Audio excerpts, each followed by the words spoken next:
David Chen has been working as a civilian engineer at the Human Thessari Joint Research Facility for 8 months, and he has learned through consistent experience that when Ambassador Webb suggests something in his deliberately casual way, "You should join me for dinner. There's someone interesting I'd like you to meet." What sounds like professional networking opportunity is almost certainly more complicated than the initial description suggests. But David accepted the invitation because Ambassador Webb has been helpful with navigating the cultural complexities of working in joint facility, and because meeting someone interesting could legitimately mean professional connection that might benefit his engineering work, even if it also means whatever social complication Webb is carefully not explaining. The restaurant is in the Thessari Civilian District, upscale establishment that caters to both Thessari and human clientele, known for excellent food and private dining areas that allow for conversation without the ambient noise that larger dining spaces produce. David arrives at the designated time, provides his name to the host, and is directed to one of the private dining areas, a comfortable space with a table for two, pleasant lighting, windows overlooking a garden area, the kind of setting that's appropriate for business dinner or for other kinds of meetings. He enters the dining area and immediately understands that this is not professional networking dinner. Commander Kethara is waiting at the table.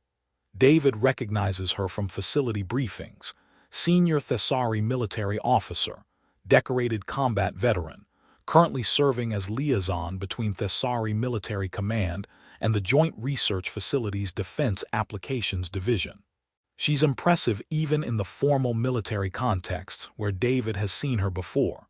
Tall, carrying herself with the kind of authority that decades of military service produce, speaking with precision and confidence that command positions require. She's even more impressive in civilian attire, elegant dress that's formal enough for upscale restaurant, but that's clearly chosen for aesthetic rather than for military protocol.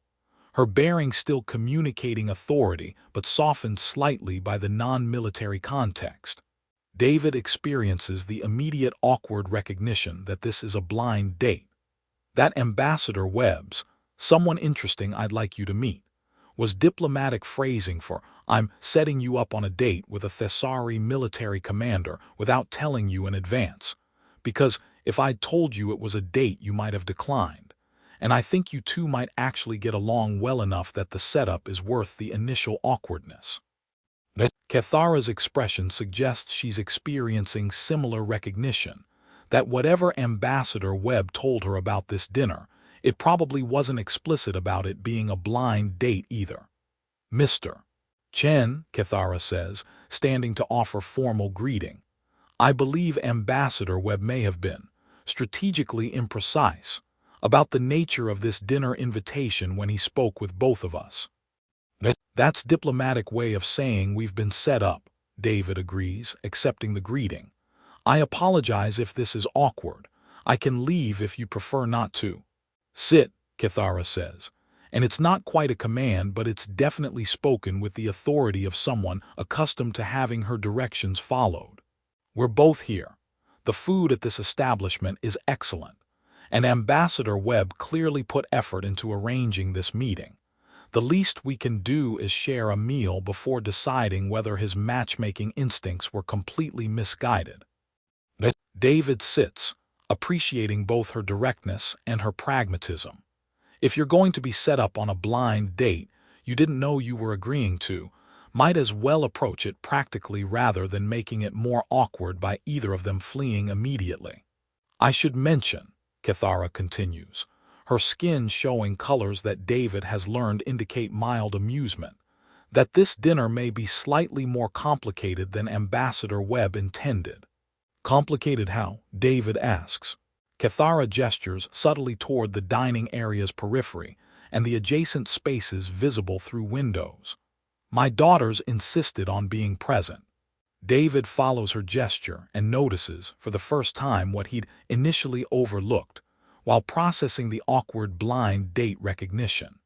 There are Thessari girls at various positions throughout the dining area and the adjacent garden space, not eating together at a family table, not obviously with Cathara, but definitely there, and definitely watching.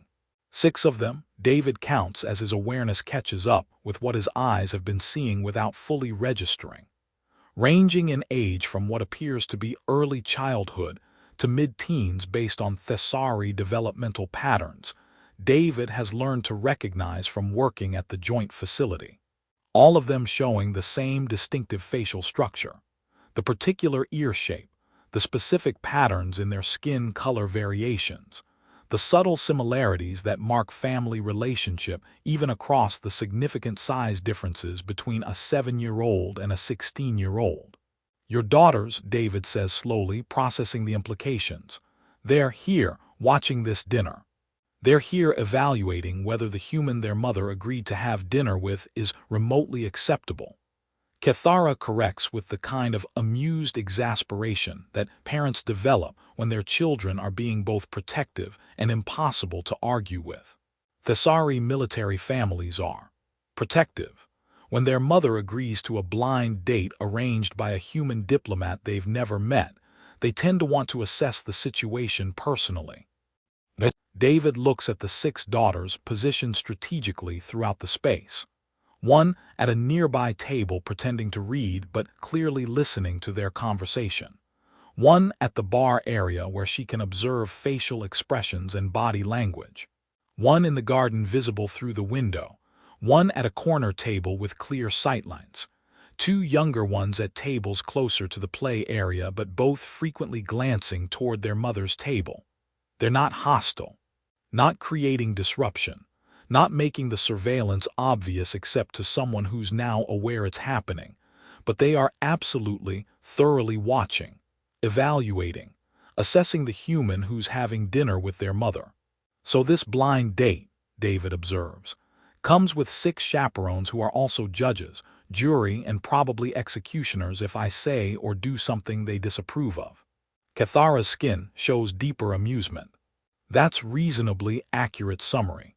I apologize for the added complexity. I did tell them they were being ridiculous and that they should trust their mother to handle a simple dinner without supervision.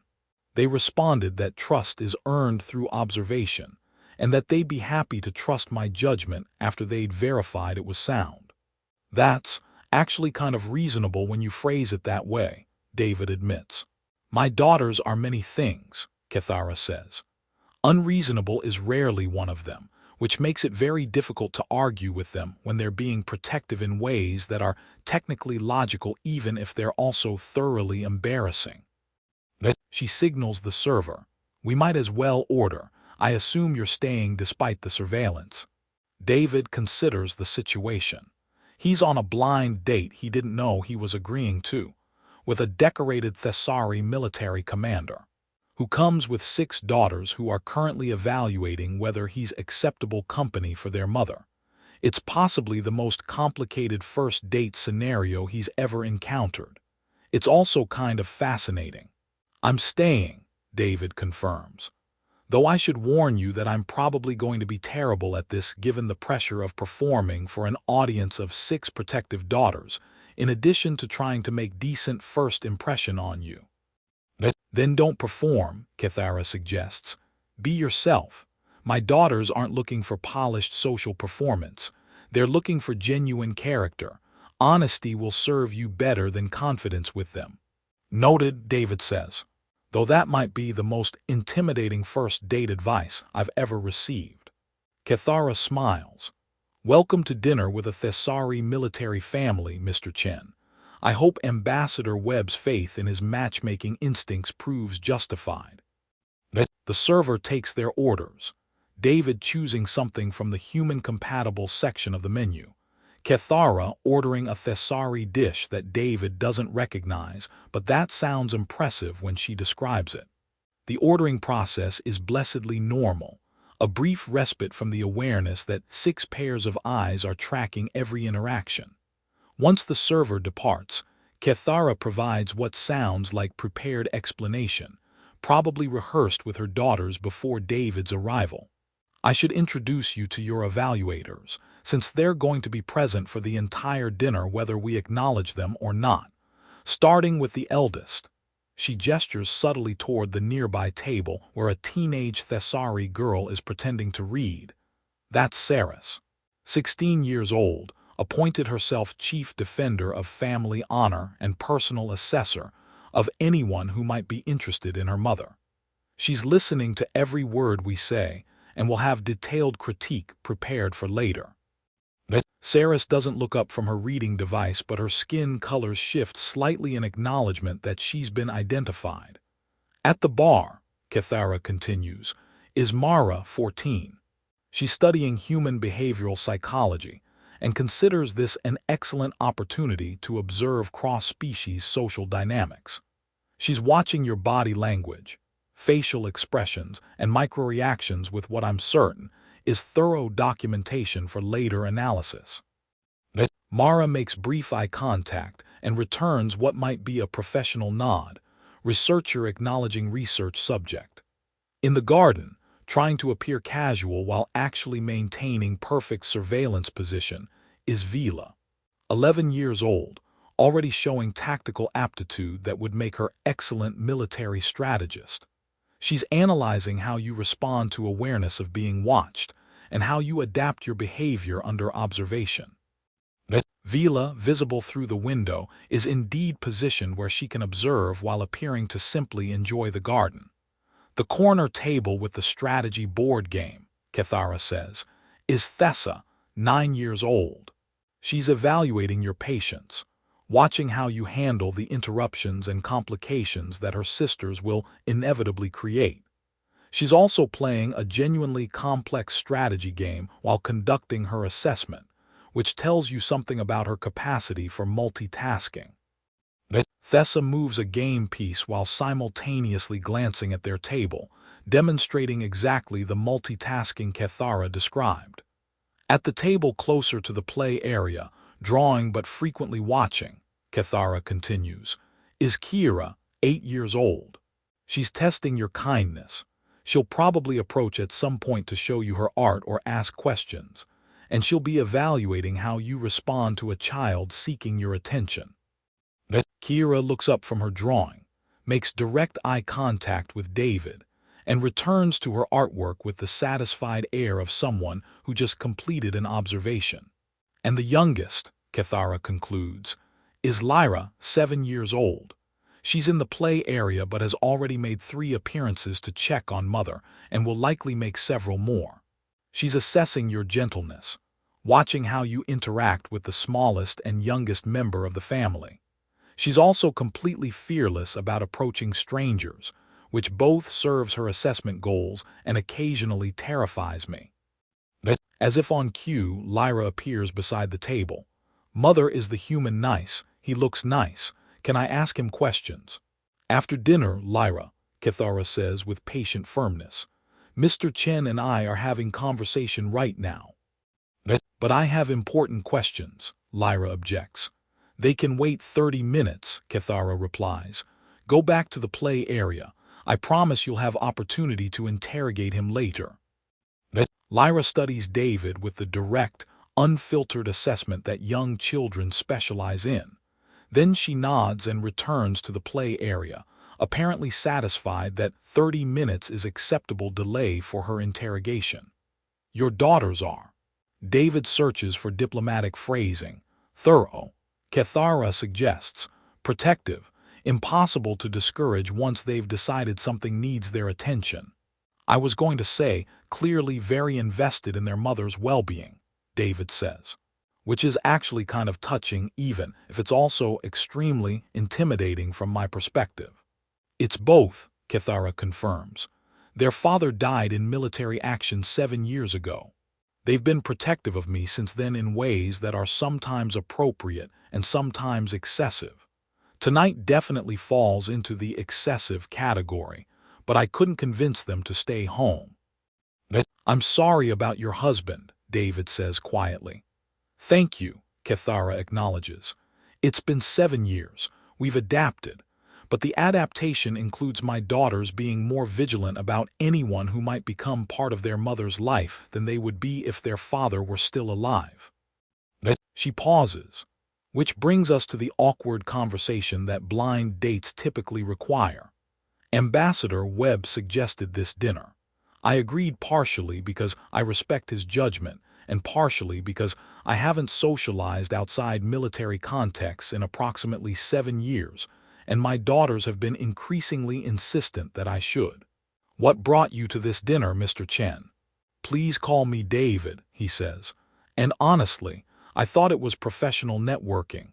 Ambassador Webb said he wanted me to meet someone interesting. I assumed it was going to be a Thessari researcher or military officer who might have relevant expertise for my engineering work. I didn't realize it was a date until I walked in and saw the whole situation. So you're here under false pretenses, Cathara observes.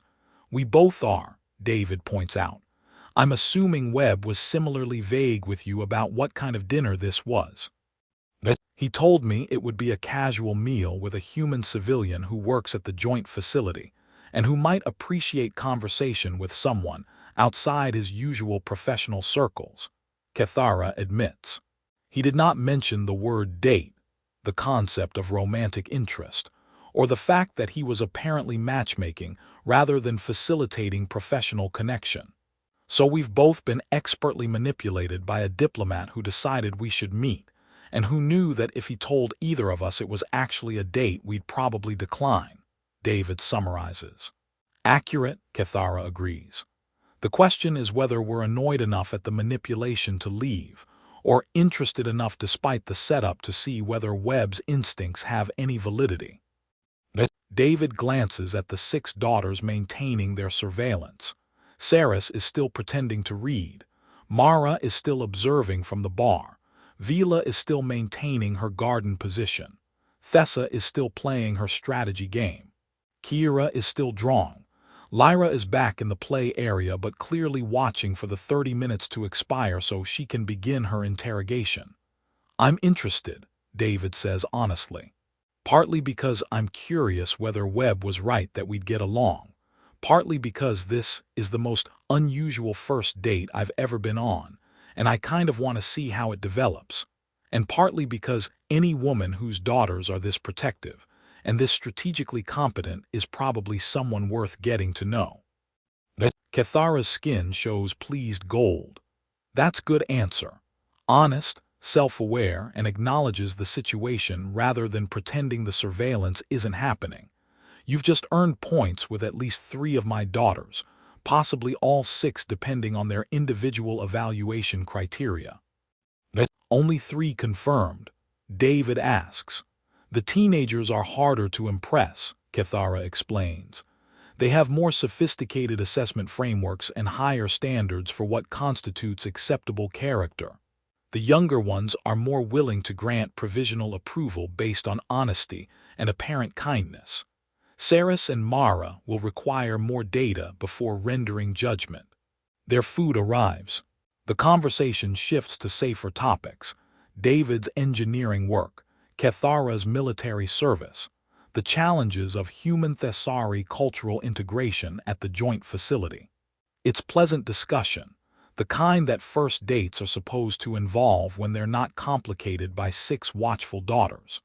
But David is acutely aware that every word, every gesture, every response is being observed and evaluated by 6 protective children who are determining whether this human stranger is worthy of their mother's time and attention.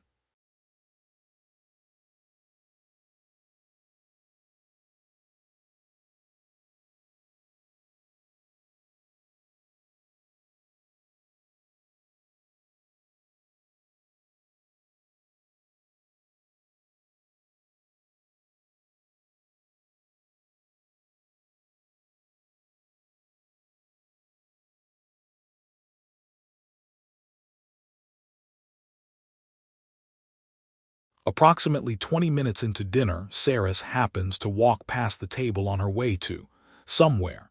She pauses beside her mother's chair. "Mother, do you need anything? Is everything acceptable?"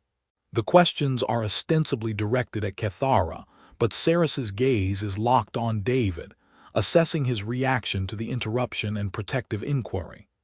"Everything is fine, Saris," Kethara says with patient firmness. "You can return to your table." "I just wanted to make sure the human," Saris begins. "Mr. Chen," Kethara corrects. "His name is David Chen. Use it." "I wanted to make sure Mr. Chen understands that our family values respect and honesty," Saris says, delivering what sounds like prepared statement. "And that we notice when people are being performative versus when they're being genuine." "I'll keep that in mind," David says, meeting Saris's direct gaze without flinching. "Thank you for the clarification." Saris studies him for a moment longer, then nods and returns to her table, apparently satisfied that she's delivered her warning and assessed his response to direct challenge. "Sorry," Kethara says once Saris is out of earshot. "She's 16. She's protective, and she's absolutely convinced that anyone interested in her mother must have ulterior motives that require thorough investigation." "It's fine," David says. "She's looking out for you. That's admirable even if it's also kind of terrifying from my position." 10 minutes later, Mara appears beside the table with a question that sounds casual, but that David suspects is carefully calculated. "Mr. Chen, I'm curious. What made you agree to this dinner? My mother is Thessari military officer, your human civilian engineer. You work in different divisions at the facility. What made Ambassador Webb think you'd have enough common ground for social connection?" It's pointed question disguised as curiosity. She's testing whether David's interest in Kethara is genuine, or whether he's here out of obligation to Webb, or because dating an alien is novelty he wants to experience. "Honestly," David says, "I don't know what Webb was thinking when he arranged this. But I stayed after realizing it was a date rather than professional dinner because your mother is interesting to talk to. Because I appreciate her directness and her sense of humor about the awkward setup. And because anyone who can raise 6 daughters who are this competent and this protective is clearly someone worth getting to know better." Mara's skin shifts to contemplative blue. That's politically acceptable answer, but is it honest? "Yes," David says simply. "I could have left when I realized what this dinner actually was. I chose to stay. Not because Webb arranged it, not because I felt obligated, but because I wanted to see whether the conversation we started would continue to be as engaging as the first 10 minutes suggested it might be." Mara nods slowly, processing his response. Acceptable for now.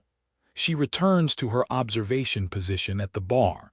"My daughters don't believe in subtle evaluation," Kethara observes. "They prefer direct questioning that makes their assessment criteria explicit rather than hidden." "I appreciate that actually," David says. "I'm terrible at reading subtle social cues.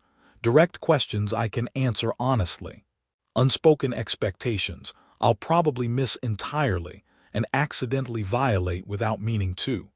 Throughout the dinner, the younger daughters employ their own evaluation tactics. Vila analyzes how David responds to the various interruptions, whether he shows irritation at having the dinner constantly disrupted, or whether he handles the complications with patience. Thessa observes whether he maintains engagement with Kethara despite the surveillance pressure, or whether the awareness of being watched makes him performative. Kira eventually approaches the table with her drawings. "Mr. Chen, would you like to see my art? I drew the garden and I drew our table and I drew you talking to Mother." "I'd love to see your drawings," David says, and Kira shows him each one with detailed explanation of what she was trying to capture. He listens attentively, asks genuine questions about her artistic choices, compliments specific elements that show skill or creativity. Kira returns to her table apparently satisfied with whatever she was testing through the interaction. "She was evaluating your kindness," Kethara explains. "Specifically whether you'd be dismissive of a child's interests or whether you'd give her genuine attention. You passed that assessment based on her skin colors when she returned to her table." "I wasn't trying to pass an assessment," David says. I was genuinely interested in her art. She's talented for 8 years old. That's why you passed, Kithara says. Because it was genuine interest rather than performed engagement designed to earn approval. As dinner progresses, David realizes something important. He can't earn these daughters' approval through social performance or through trying to impress them. They're too perceptive, too experienced with evaluating whether people are being authentic versus whether they're performing character they think will be favorably received. What they're looking for, what all 6 of them are testing for through their various tactics, is genuine sincerity, honest responses, authentic character that remains consistent regardless of whether anyone is watching or approving. Confidence and smooth social skills won't earn their respect. Being honestly himself, imperfect, sometimes awkward but sincere, is what they're evaluating as worthy or unworthy of their mother's attention. It's intimidating in a completely different way than he initially expected. Not intimidating because he has to perform perfectly, but intimidating because he has to be genuinely himself and trust that who he genuinely is will be acceptable to 6 protective daughters, who have every right to be skeptical of strangers who might become part of their mother's life. The dinner continues. David stops trying to manage the daughter's perception and simply focuses on having honest conversation with Kithara about their work, their interests, the challenges and rewards of living in cross-cultural facility, the ways human and Thessari approaches to engineering and military service differ and complement each other. It's good conversation, the kind where time passes without awareness of it passing, where topics flow naturally from one to another, where both participants are genuinely engaged rather than performing engagement. And the 6 daughters continue watching, evaluating, determining whether this human who's having dinner with their mother is showing genuine character, or whether he's performing sincerity to earn approval. The turning point comes approximately 90 minutes into dinner, when Lyra's 30-minute waiting period has long expired, and she's apparently decided that she's been patient enough, and that her interrogation can no longer be delayed. She approaches the table with the direct, fearless manner that 7-year-olds specialize in when they have questions they consider important, and they don't understand why adults would waste time on polite delays. Mr. Chen, Lyra says, climbing into the chair beside David without invitation or preamble, I have important question. Lyra, Kithara says with the patient warning tone that parents use when their children are about to do something that's going to be embarrassing, but probably also impossible to prevent. We discussed waiting until after dinner. Dinner is almost finished, Lyra objects, gesturing at their mostly empty plates. And this is an important question that I need to know the answer to before I decide if I like the human. Ask your question, Lyra, Kithara says, apparently recognizing that resistance is futile once Lyra has decided something is important. Lyra turns to David with the kind of direct, unfiltered assessment that only young children can deliver without self-consciousness or social performance. Do you think our mother is pretty just because she's different from humans, or do you actually like her? The question lands in the suddenly quiet dining area with devastating perceptiveness.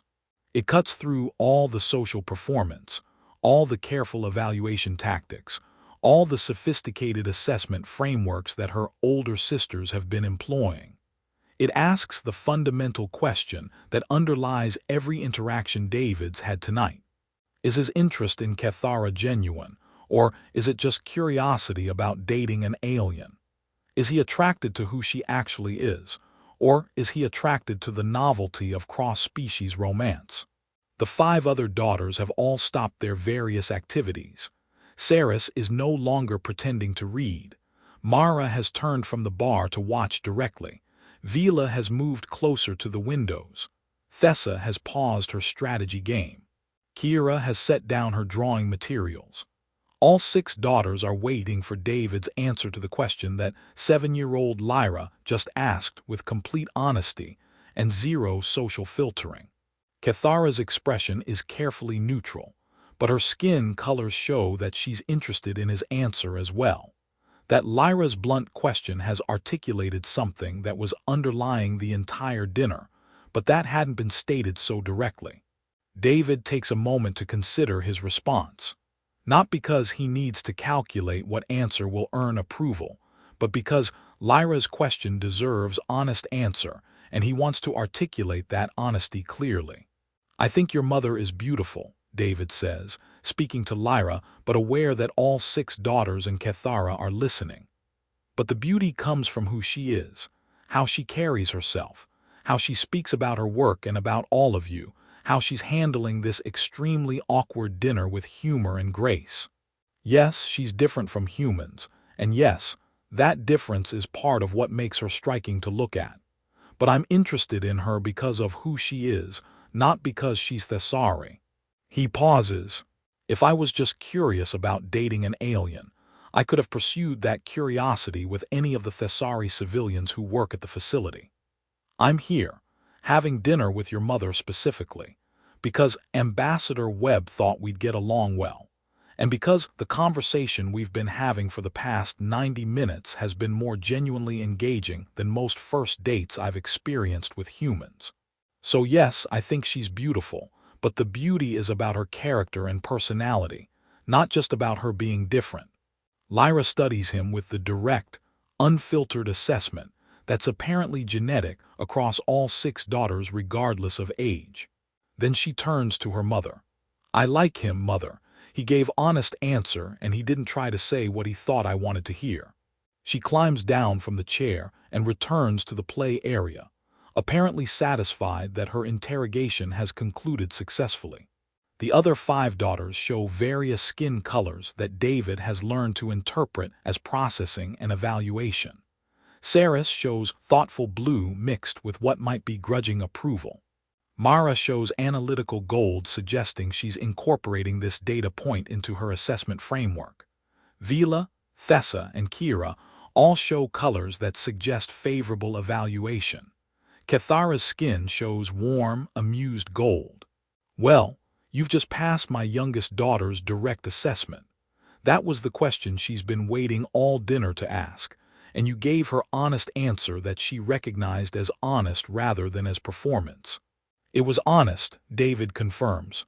"Though I should mention that having 6 daughters evaluate whether I'm worthy of their mother's time and attention is possibly the most intimidating first date I've ever experienced.